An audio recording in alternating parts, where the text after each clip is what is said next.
Bien, alors là j'ai redesigné une turbine mais qui donne pas des résultats très différents. Par contre j'ai refait un diffuseur parce que là j'avais modifié le diffuseur avant qui était en trou diamètre 5 que j'ai réduit à 3,5. Et puis j'étais passé de 24 oui à 12 oui, puis à 11, puis à 13.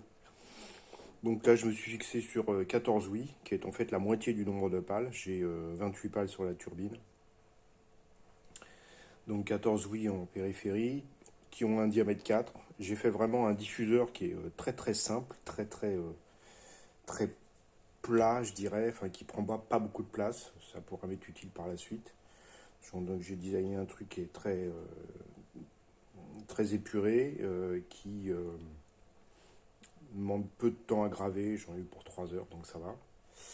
Et donc les résultats sont pas trop mal.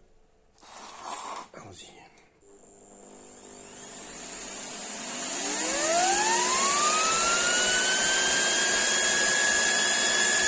Bon, je suis à 60 tours à mi-puissance, ce qui est bien déjà, 62.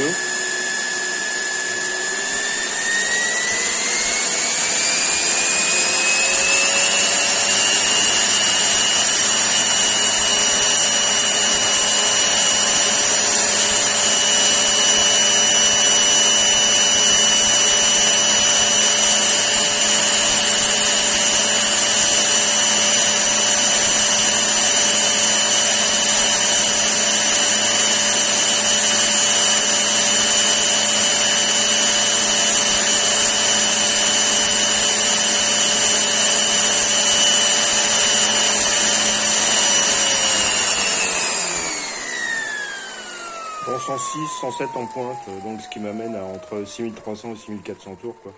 Ce qui est bien.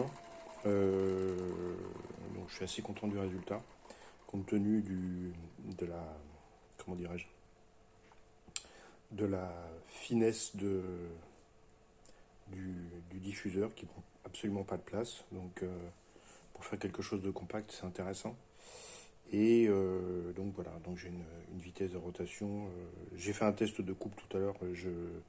Ça chauffe, les doigts ça chauffe. J'arrive pas à l'arrêter, hein, ça chauffe vraiment.